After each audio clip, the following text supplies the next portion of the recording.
ছাত্ৰ-ছাত্ৰীসকল আগৰ ভিডিঅ'টোত আমি ৰিলেশ্যনছ এণ্ড ফাংচনছৰ অৰ্ডাৰ্ড পেয়াৰ পঢ়িলোঁ, কাৰ্টেছিয়ান প্ৰডাক্ট পঢ়িলোঁ, ৰিলেশ্যনছ অন এ ছেট আমি পঢ়িলোঁ আৰু লগতে আমি পঢ়িছিলোঁ যে empty set and universal set, এই কথাকেইটা আমি পঢ়িছোঁ। এতিয়া হ'ল যে empty set phi an universal set relation R on a set A is a set. The universal relation is A cross A, universal. এটা আগৰ ভিডিঅ'টো চাই ল'বা, এইটো ভিডিঅ'ত এতিয়া সুন্দৰভাৱে বুজি পাবা। বাৰু যি হওক, আমি যিহেতু এম্পটি পঢ়িলোঁ, তাৰমানে ধৰি লওঁ যদি আমি এম্পটিৰে বিগিন কৰোঁ আৰু শেষ হৈছে গ'ল, আটাইতকৈ ডাঙৰটো কোনটো? A cross A। এতিয়া আমি পঢ়িম, মানে আমি পঢ়িবলগীয়া কথাখিনি হ'ব যে এম্পটি আৰু A cross A মাজৰখিনি, ইয়াৰ মাজত কি কি আছে, ইয়াৰ মাজৰ ৰিলেশ্যনবোৰ আমি কেনেকৈ দেখুৱাম, কেনেকৈ বুজিম, সেই বুজাৰ কথাটোৰ কাৰণে বুজিবৰ কাৰণে আমাৰ মেথমেটিক্সত উপায় তিনিটা আছে। বুজাৰ উপায় তিনিটা চাই লোৱা। সমানেৰে বুজোঁ আমি কথাবিলাক, গ্ৰেটাৰ দেনেৰে বুজোঁ, লেছ দেনেৰে বুজোঁ, গ্ৰেটাৰ দেন ইকুৱেলেৰে বুজোঁ বা লেছ দেন অৰ ইকুৱেল টুৰে বুজোঁ। অ'কে, এইটো আমি যে বুজোঁ কিহেৰে, কাৰ সহায়ত বুজিম? এইবিলাকক আমি এলিমেণ্ট ইণ্ডিকেটৰ বুলি কওঁ। এলিমেণ্ট ইণ্ডিকেটৰ, ইণ্ডিকেট কৰি থাকিব ইহঁতি। কাক ইণ্ডিকেট কৰিব? এলিমেণ্টবিলাকক। এলিমেণ্টবিলাকক আমি এলিমেণ্ট ইণ্ডিকেটৰ মানে এলিমেণ্টবিলাক আমি স্মল লেটাৰ ABC লওঁ, ABC স্মল লেটাৰেৰে লিখোঁ। ইণ্ডিকেট কৰিব, কোনটো বস্তু ইণ্ডিকেট কৰিব? ইণ্ডিকেট কৰিবৰ কাৰণে আমাক দৰকাৰ হ'ব কেইটামান বস্তু, প্লাছ মাইনাছ প্ৰডাক্ট অৰ ডিভিজন। কেনেকৈ? Suppose A equal to B minus 2, B greater than 6. This is such that all ordered pairs AB. This is a relation. আমি এই ৰিলেশ্যনটো কেনেকৈ বনালোঁ দেখিছেনে? এলিমেণ্ট ইণ্ডিকেটৰ আছে, ইণ্ডিকেট কৰিছে কোনটোৰে? মাইনাছটো ইণ্ডিকেট কৰি আছে। এলিমেণ্ট ইণ্ডিকেটৰ ইকুৱেল আৰু মাইনাছ চিনটো, ইকুৱেল টু এই এলিমেণ্ট আৰু বিৰ লগত ইণ্ডিকেট কৰি আছে মাইনাছটো। B greater than 6, এই ইণ্ডিকেট কৰিছে যে গ্ৰেটাৰ দেন 6। হোৱাট উই মিন? এইটো আমি বুজি পাব লাগিব যে 6তকৈ ডাঙৰ B greater than 6।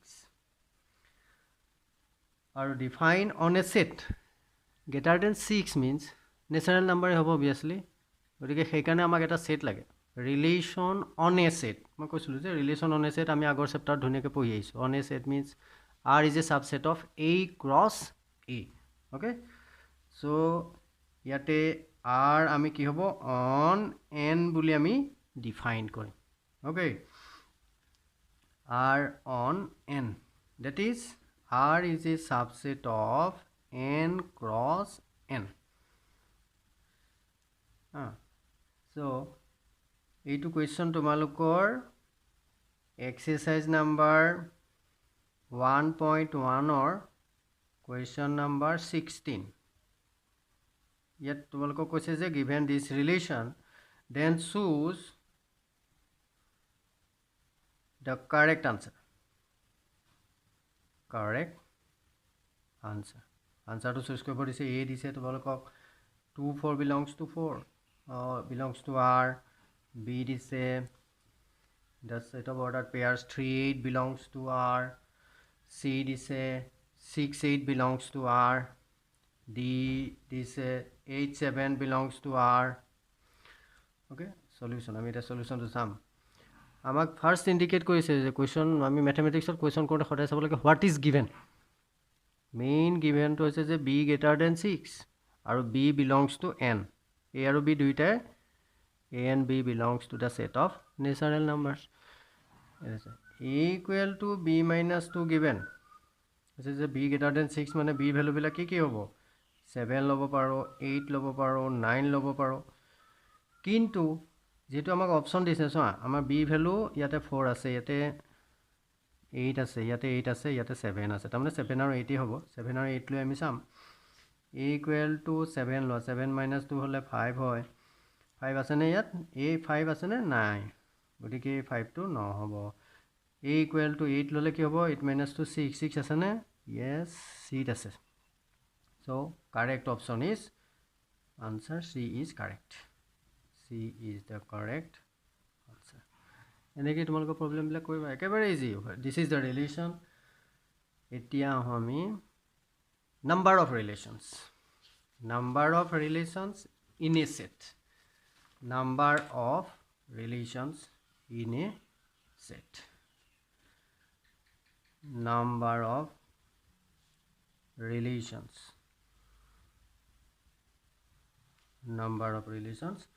in a set A এটা আমি অলরেডি পঢ়িছো relation in a set number of subsets আমি জানো উই নো আমি আগৰ কথা এটা কইলো দেই we know that number of subsets এটো কি হয় subsets in a set A is what in A is 2 to the power n যদি if A has n elements if the set A has n elements number of subsets is 2 to the power n that is for example A equal to যদি 1 2 3 তিনিটা হয় তেতিয়া হলে total number of subsets আমাৰ কিমান হ'ব 2 to the power 3 মানে 8 আঠটা সাবসেট হ'ব আঠটা সাবসেট পাম how many number of relations in a set A 8 number of relations কি হ'ব the number of relations in a set A is in a set A হলে রিলেশনটো কি হয় প্ৰথম কথা জানিব লাগিব তুমি R in A meaning to কি R is a subset of A cross A তাৰ মানে দুটা A আছে ক্ৰস প্ৰডাক্ট অৰ্ডাৰ পেয়াৰ হৈ আছে A টুৰু আহিব yes the number of relations in a set A is 2 to the power n into n means 2 to the power n square year n টা আছে A has n elements if A has n elements n টা যদি element থাকে then number of relations in A number of আমি যদি এনেকৈ লিখি যাও number of relations in A is 2 to the power n into n means 2 to the power n square হ'ব for example say if A equal to say 0 1 2 then number of relations in A কি হ'ব number of relations in the set A is 2 to the power 3 square that is 2 to the power 9 তাৰমানে ইয়াতে it implies that n equal to কিমান তিনটা element আছে 1 2 3 n equal to 2 yes n equal to 2 to the power n equal to 3 hole 2 to the power 9 okay if A has n elements then আমি এটা চাও in general it is a পালো n into n কিয় হল why it is n into n in general আমি এটা general কথাটা চাম in general if two sets say A and B are two sets if A has m elements B has another set B has n elements then the number of relations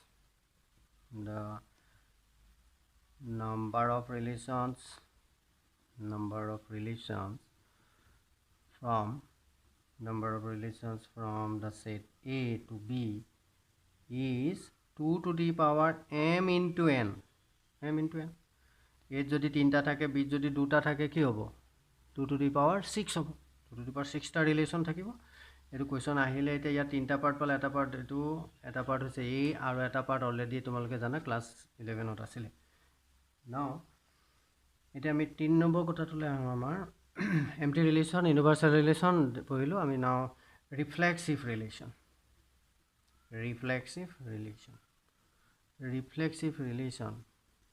এটো পঢ়াৰ আগতে মই কথা এটা কৈলৈছো যদি তোমালোকে ভিডিওটো বুজি পোৱা নাই তেতিয়াহ'লে কমেণ্ট বক্সত কমেণ্ট কৰি জনাবা কেনেকুৱা পালা সেইটোও জনাবা যদি ভাল হৈছে ভাল বুলিও জনাবা তেতিয়া আমাৰ ভাল লাগিব ভিডিঅ'বিলাক দিবলৈ গতিকে বাৰু এতিয়া আমি আহোঁ ৰিফ্লেক্সিভ ৰিলেশ্যন বুজিছোঁ ৰিফ্লেক্সিভ মানে কি ৰিফ্লেকশ্যন আমি পঢ়িছা তোমালোকে ফিজিক্সত পঢ়িছা ৰিফ্লেকশ্যন মানে প্ৰতিফলন কাৰ ঘটে এটা বস্তুৰ প্ৰতিফলন ঘটে অবজেক্টৰ সেই অবজেক্টবিলাক আমি মেথমেটিক্সৰ এলিমেণ্ট বুলি কৈছোঁ এলিমেণ্টবিলাক নাম্বাৰ এটা বস্তুত যেতিয়া প্ৰতিফলন ঘটিব সেই একেটা বস্তুৰে প্ৰতিবিম্ব ওলাব ইমেজ পাম আমি ইয়াতো আমাৰ মেথমেটিক্সতো এলিমেণ্টবিলাক ছেম এলিমেণ্টৰ যদি ইমেজ হয় তেতিয়াহ'লে তাক ৰিফ্লেক্সিভ বুলি কয় ৰিফ্লেক্সিভ কথাটো একেটাই reflexive relation is a relation R on A is said to be reflexive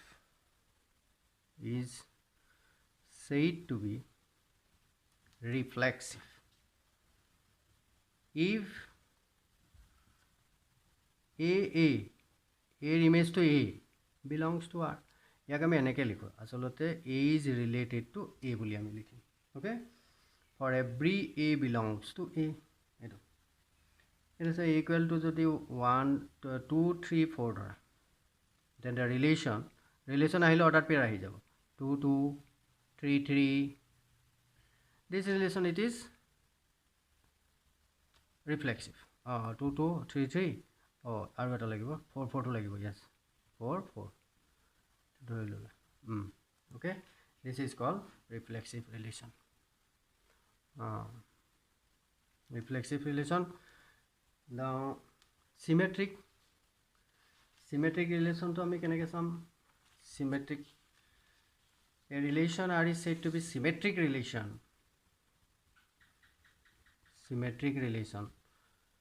symmetric hobole hole ki hobo lagibo R on A is symmetric then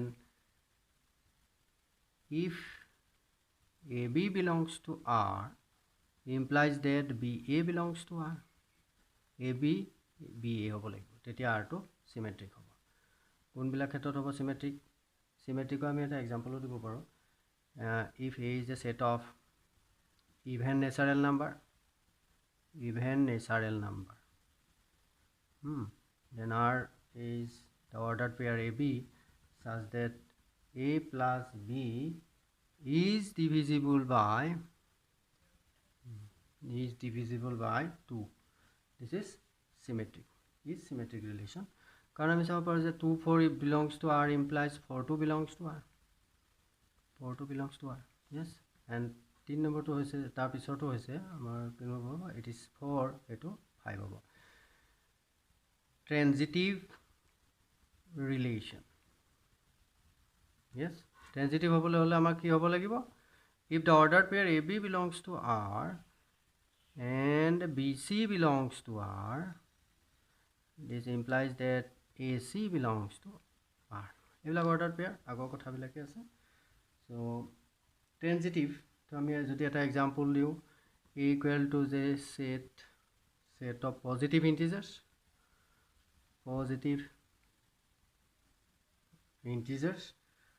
আৰু তেতিয়া হলে R the set of all ordered pairs x y such that x is less than y for all x and y belongs to A it is transitive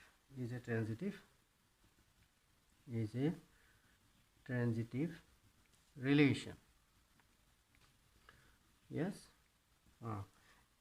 now next hoise je equivalence relation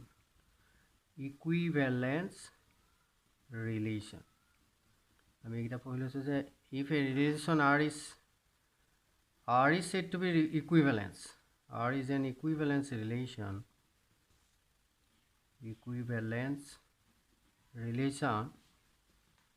if it is reflexive symmetric and transitive এই তিনিটা কথা হ'ব লাগিব